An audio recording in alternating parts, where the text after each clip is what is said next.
Hey guys, CGB here, trying to record a little video for you about something I'm very excited about, and that is Pro Tour Dublin, Pro Tour Aether Revolt launching here in just a few hours. Making a quick video to get you prepared for watching it, tell you some things you might expect to see, and how you can apply them to Magic Duels, or if you want to apply them to Standard, that's obviously a straightforward way to do it, or Limited, but I'm mostly a Magic Duels channel, Magic Duels guy, so we're going to talk a lot about that.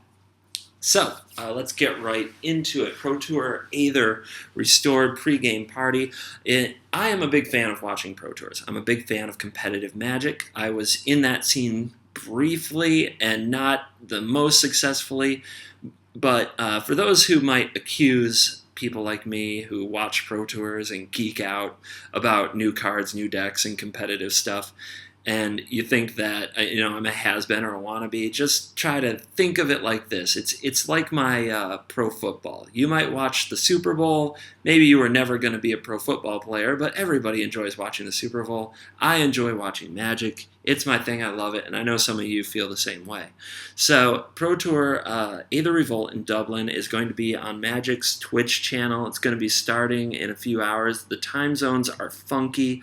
It's going to be 4 p.m.-ish for me here in Thailand. Yes, still hanging out in Thailand. That's why I can't bring you a gameplay video just yet. But don't worry, those will be back in just a few more days. Near the end of next week, I will return. We will play Magic again. So keep that in mind. But also, so I was on the time zones. Yeah, it starts at 9 a.m. in Dublin, which is like 4 a.m. back in the States where I'm from.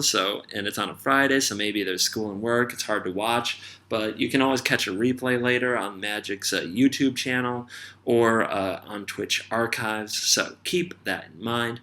And I'm going to be trying to do the broadcast party thing. I did it for the first SCG Invitational. I tried to do it last weekend for the second one. The second SCG event for Standard didn't work out. I'm not sure if this one will work out. I'm not sure why I couldn't host. Maybe I have to be hosting from my home computer in the US and I can't do it from Thailand. But I'll be trying that. So stop by my Twitch channel. If it works, awesome. And we can watch the Pro Tour and get in the chat. Because if any of you have tried to watch the Pro Tour on Twitch before, you know the chat is full of emoticon spammers and people who just yell and get negative and nasty about every single play, and people who yell that the pros should play faster, stuff like that. But in my channel, we keep it pretty chill. We've known each other in some case for over a year. I've known a lot of you guys, and we can just hang out and talk about the plays and duels and things like that. It's a duels-friendly channel, and there aren't usually too many people in it, so it's not like a million comments flying at your face like a lot of Twitch channels. Anyway, come check that out if you want to. And why should you watch the Pro Tour as a duels player? Well, you can be a geek out fan like me, but you can also learn to apply some things to your duels game and your duels decks. Not everything. A lot of people say, hey, a card is good in Standard, it must be good in duels. Well, that's not always the case. Duels is its own format, and it is a different format. But Standard is the closest thing to it, and how the pros use new cards that maybe we haven't figured out how to use well, like a lot of the improvised cards and things like that, could influence your duels play. One thing I'm sure of, it will influence your opponent's duels play. As any of you who play on the ladder often know, after a Pro Tour, a lot of people try to copy the Pro Tour decks, so you should know what to expect. Alright, and with all that in mind, I am going to try to give you some ideas of what to watch out for in the Standard portions of Pro Tour Aether Revolt. Now, Pro Tours, keep in mind, Standard and Limited. So the first four hours of the Pro Tour are going to be limited. Alright, that means like booster packs and things like that. Some people like watching Limited. I might watch a little of it, but generally I don't like watching Limited. It's not what I do. So about 4 hours after the start of the Pro Tour, which is about, it's like lunchtime, 1 to 2 p.m. over in Dublin, where it's actually happening, is when they're going to start playing Standard. For me, that's going to be like prime time, 8, 9 p.m. give up one of my evenings out in Thailand to watch the Pro Tour? Sure, why not? I'm just a fan. So maybe about the time a bunch of people wake up on the East Coast in the U.S., like 8 a.m., you can watch the Pro Tour in Standard. And what you can watch for is there's going to be a lot of combo decks this time. And some of those are just going to be, we can't build those in Duels. Maybe if you get into paper, you can try it. But Inspiring Statuary, Aetherflux Reservoir, Felidar Guardian. These are cards we don't have. It's not going to work out for us. But Felidar Guardian in particular combos with Saheeli Rai, which is a card we do have. And I think what you're going to see from those decks is that all the pros know the combo's coming. If I know it's coming, the pros know it's coming. Trust me. And they're going to work to beat it. So Saheeli Rai is a Jeskai deck that already has 4 Saheeli Rai Planeswalkers in it. And I think what you're going to see those decks do when the opponents like double down to beat the combo is they're going to just overload on control. They're going to basically be control decks. You're going to see Saheeli Rai, they're going to bring in Nahiris, they're going to bring in Chandra Torch of Defiance out of the sideboard, they'll have Torrential Gearhulk, they'll have Glimmer of Genius, and they'll just try to drown the opponent in these awesome cards so that all the opponent's counter spells run out somewhere. They have to let something resolve, or they might just die to the combo. So they let a Nahiri or Chandra take over the game, or a Torrential Gearhulk come down at a nasty time and do some big things. And watching their play patterns with cards like this is probably a really good idea. I think it's not crazy to see. You'll probably see somebody sacrifice a Saheeli Rai just to get a Gearhulk. I think that will be possible. Same thing with the Nahiri. And you can learn something watching that kind of stuff. Also, what you can learn is that like Glimmer of Genius is a really great card. You're going to see it in probably every control deck, and how they build their game plans around Glimmer of Genius, which is they don't use many sweepers. Sweepers have been a huge part of Magic Duels for a long time, but the pros aren't going to play that many. They'll probably play a couple of Fumigates, which is like a version of Planar Outburst. You may see a few Radiant Flames, but you're not going to see decks with 6 to 8 sweepers, as Duels players seem to like to cram in as many sweepers as humanly possible. And what you're going to see instead is a bunch of removal, and specifically I think you're going to see more black removal, and you're going to see Harness Lightning. And the reason for that is coming up in the aggro section, but you need to be able to interact at instant speed, and you need to be able to kill in Standard the 4 toughness Felidar Guardian. Now in Duels, we don't have the Felidar Guardian to worry about, but we have a different card, and it has 5 frickin' toughness, and that's Aether Sphere Harvester. And if you're playing a deck with creatures, or if you're playing a control deck that wants to stabilize with Planeswalkers, this card is a big pain in the butt. So all of a sudden, they give us shock, and we've had Galvanic Bombardment, but those cards that say, do X damage to target creature, it is really hard to get to 5 damage. Heart of Kirin also at 4, same problem. So you're going to see Harness Lightning with backup. You need other ways to generate energy. Glimmer of Genius is a great one, and then your Harness Lightning can take down some of those bigger things. So this is still a worthy card that does damage, but you're also going to see Destroy Target Creature more and more. Fatal Push, Murder, all right?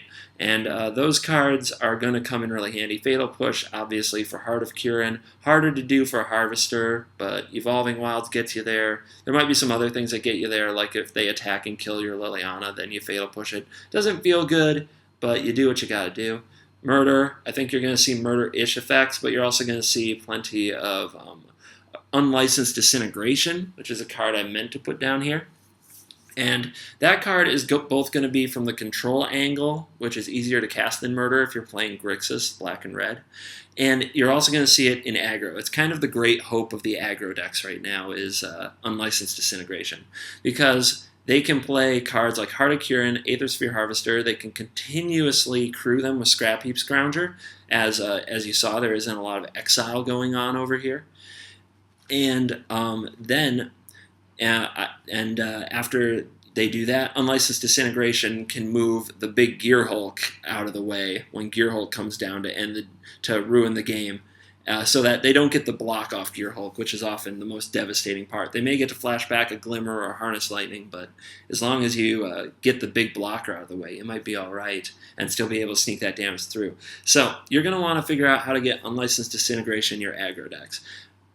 The biggest reason, honestly, of course, it makes aggro a better deck, but I think the big reason is this, Aether Sphere Harvester. Getting through this is a big deal. Think about Declaration in Stone. If you have like 3 creatures and they all have 3 power and 3 or less toughness, and you're looking at a board with Aether Sphere Harvester and you draw Declaration in Stone, you can declare their creature, but you're still not going to attack this turn. They're just going to crew the Harvester and prepare to give it lifelink, eat one of your block attackers so that you do very little damage, and then they play another creature the next turn. Declaration Stone, I don't think you're going to see hardly any in this tournament, and you should think about that when you're building your Duels decks.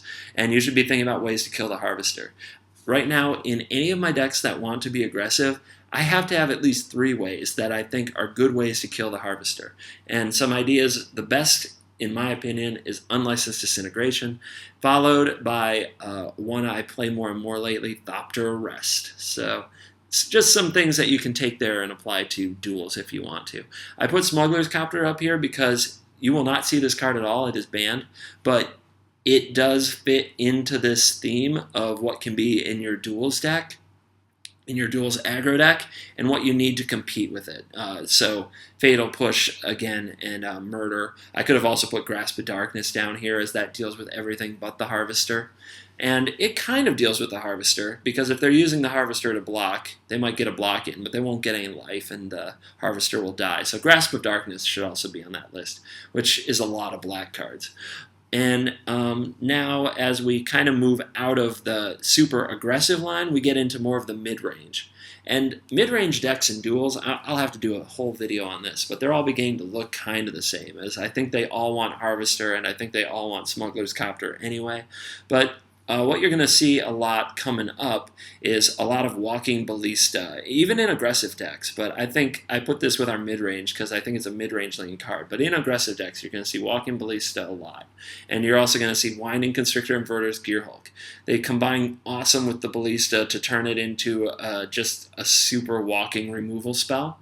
Now, we only get 3 Winding Constrictors and 1 Verter's Gearhulk, so what can we do building black-green decks? I have a lot of theories on this, but I kind of see 2 versions. Duels can kind of play a black-green good stuff deck that just happens to have these cards, and when you get the synergy, great, and when you don't, they're fine. You can also play a more combo-centric one with Eldritch Evolution to make sure that you can pair these 3 guys up as often as possible. So, just some ideas. Here down the stretch, Planeswalkers. You're going to notice a lot less Planeswalkers in decks. I alluded to this at the beginning. You just don't play decks with 8 to 10 Planeswalkers very often in Standard. There might be a few decks that go that way, but I don't think they'll do well. That's because of vehicles. That's because of how common negate is. There's probably going to be so many negates. I think almost every match you're going to see negate. And obviously, getting your 5 or 6 mana Planeswalker hit by a 2-mana negate feels bad.